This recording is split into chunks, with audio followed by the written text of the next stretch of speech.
There is this a specific type of exhaustion that I think everyone feels at some point, but we rarely have the right words for it. It's not the I ran a 5K tired. Right. It's not even the I stayed up all night working tired.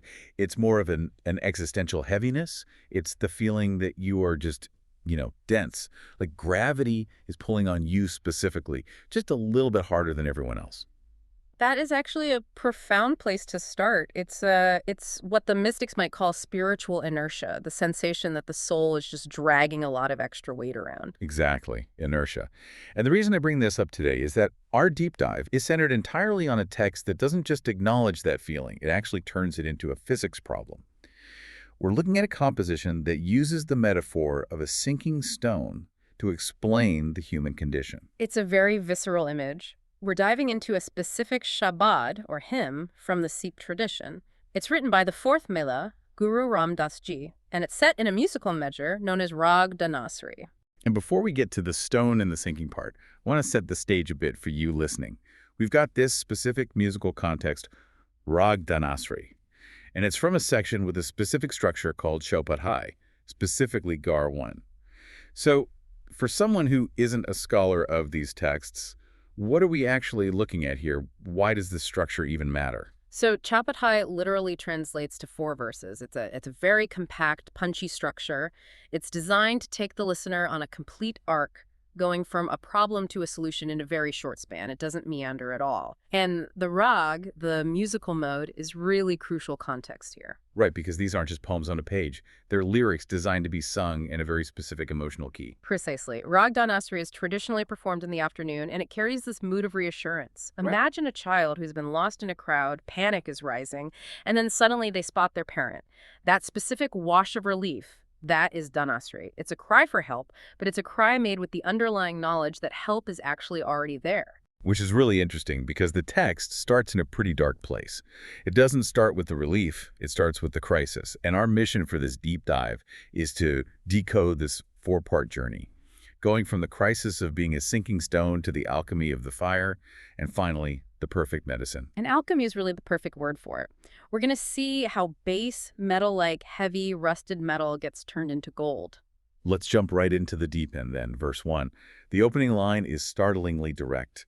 The original text is Ham Papi Pathar near Duba, which translates to, we are sinners, sinking like stones in water. It really doesn't pull any punches. It establishes the stakes immediately. It really doesn't. But I want to pause on this word sinner, or papi, because in a Western context, sin usually implies a crime, right? You broke a rule, now you're guilty, now you're in trouble with the judge. Is that the framework here? Are we looking at a courtroom drama? No, and that is a very common misconception.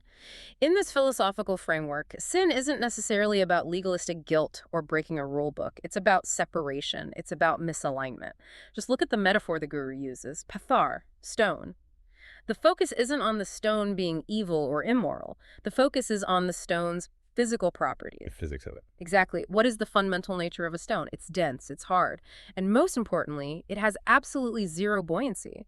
If you drop a stone in a lake, it doesn't sink because it's being punished. It sinks because that is its nature. It implies a state of just being weighed down. So when the text says, we are sinners sinking like stones, it's describing a state of being weighed down by the ego. The ego is the density. Precisely. The I is heavy. The more you are wrapped up in I am the doer, I am separate, I am in control, the denser you become. And in the text, the water is referred to as the near, which is often symbolic of the world ocean, the pavjal. In the fluid, overwhelming ocean of existence, density is fatal. You just sink. And here is where the text completely flips the script on typical self-help advice. Usually, if you tell someone you're sinking, the advice is, kick harder, learn to swim, manifest buoyancy. Right. Pull yourself up by your bootstraps. Try harder. But the stone can't kick. No. A stone cannot learn to swim. It is contrary to its structural nature. And that is the pivot in the second half of the verse. Kar kirapaa pakan ham tari. Grant your grace and carry us stones across. Tari. That means to ferry across, right? Yes. And notice the agency here. The stone isn't asking for swimming lessons. It isn't asking for an instruction manual on how to be a boat. It's asking to be carried. It's a total surrender of agency. It's an admission that my effort alone cannot solve this problem because my effort is generated by the very ego that is weighing me down in the first place. That is a massive paradox. If I try to save myself, I'm just adding more I to the equation, which makes me heavier. Exactly. You can't lift yourself up by your own bucket handle. The text is saying that the only way for a stone to float is if it is supported by something else, something with infinite buoyancy. That is the request for grace. There's another line in this opening section that really struck me as almost brutally honest. The speaker says, Hargun ke na sakal banavare. I cannot even speak the praises of the Lord. It is such a beautiful line. But it's so counterintuitive.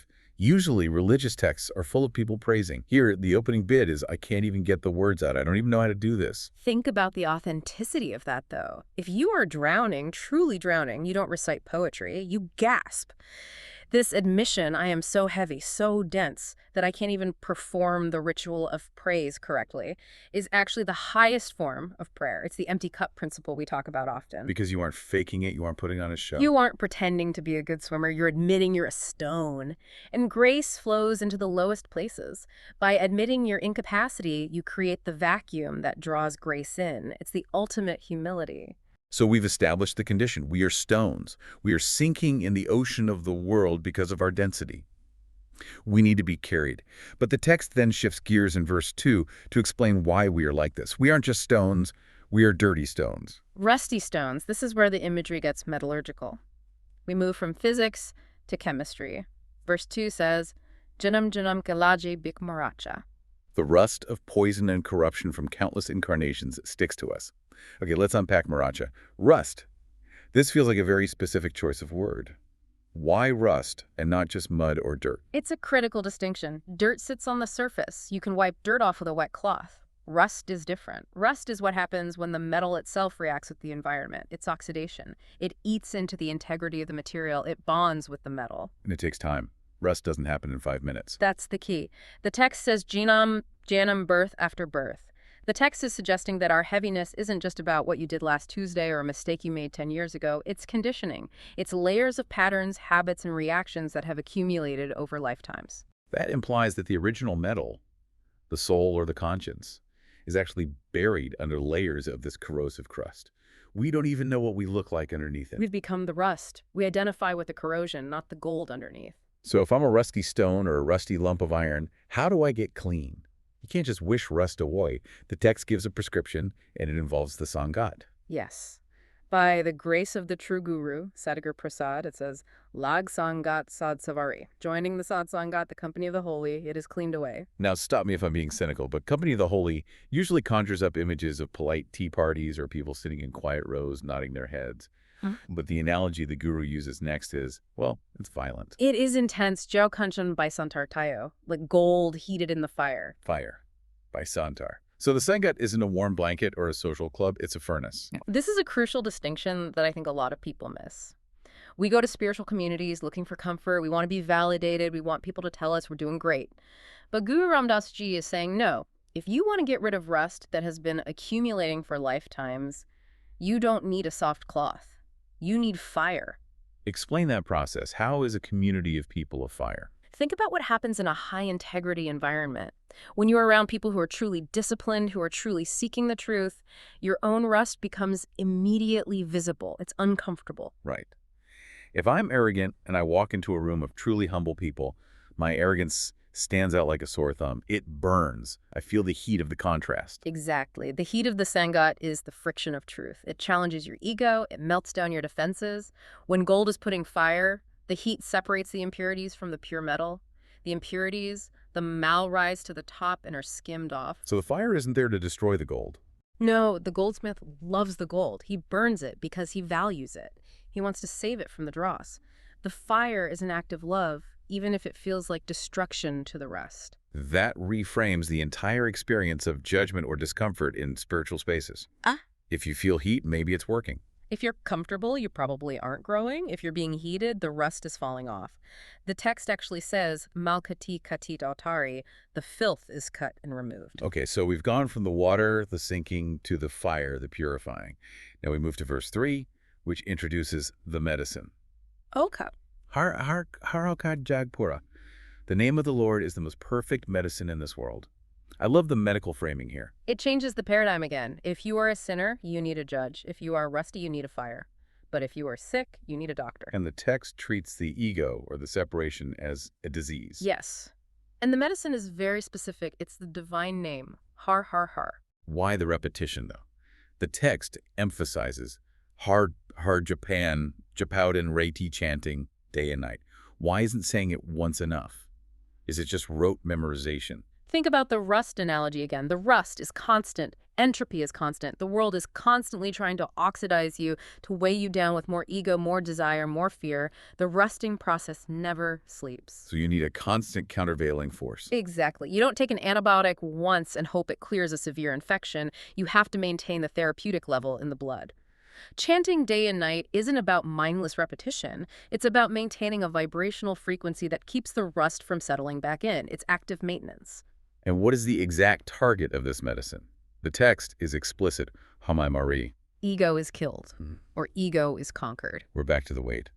Hamai, the sense of separate self, is the density that made the stone sink in the first place. It all connects beautifully. The medicine dissolves the ego. When the ego dissolves, the density vanishes. When the density vanishes, the stone changes nature. It becomes capable of floating. There's an instruction here, too, on how to take the medicine. Irdari. Enshrine it in the heart. It's interesting that it doesn't say enshrine it in the brain or keep it in your notebook. The brain is where the ego lives. The brain analyzes, categorizes, and separates. The heart is the center of integration. The medicine has to be swallowed. You can't just read the label on the bottle. You have to internalize the sound until it becomes part of your autonomic system, just like your heartbeat. So we've undergone the treatment, we've been fished out of the water, put in the fire, and given the medicine. Now we arrive at the final verse, the conclusion. And the perspective shifts dramatically. We stop looking at the stone, and we look at the ocean. The description of the divine in this final verse is massive. The words used are agam and agadbodh. Agam means unapproachable, right? Somewhere you can't go. And agadbodh means unfathomable wisdom, bottomless. And aparampar, limitless, beyond boundaries. It's a stark contrast.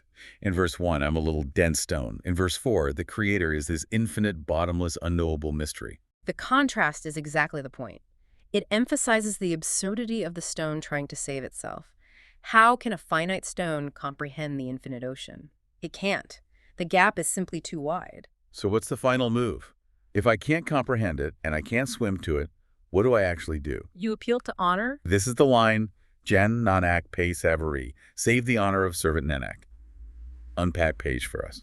Page is a feudal concept in a way. It means honor, status, or reputation.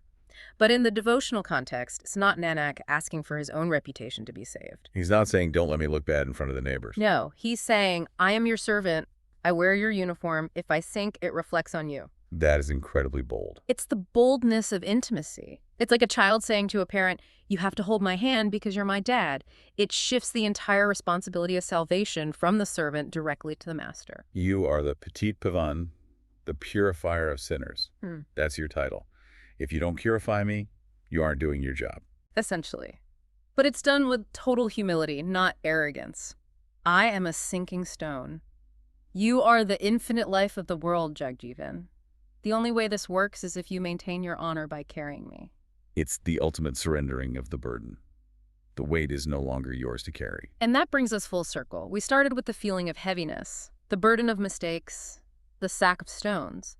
And we end with the realization that we don't have to carry it. In fact, we can't carry it. The text provides a mechanism for relief, but it's not the relief of fixing yourself. It's the relief of letting yourself be held. And letting yourself be processed. That's the catch. You have to be willing to enter the fire, the Sangat, and take the medicine, the name. You can't just ask to be carried and then refuse to let go of the rust. That's the core takeaway right there. Grace is free, but it's not cheap. It requires the surrender of the very thing we protect most. Our ego, our rust. Well said. It requires the bravery to be put in the fire. As we wrap up this deep dive into Dhanaasaree, I want to leave you listening with a practical provocation. We talked a lot about the Sangat, the company we keep, being a purifying fire. It's the crucible of change. But we live in a world of echo chambers, where we usually surround ourselves with people who agree with us, who validate our rust. We like people who tell us we're right. That's comfortable. That's room temperature. Exactly. So here is the question for you today. Look at the 5 people you spend the most time with. Are they a fireplace? Do they provide the heat and friction necessary to melt away your ego and reveal the gold? Or are they just helping you paint over the rust?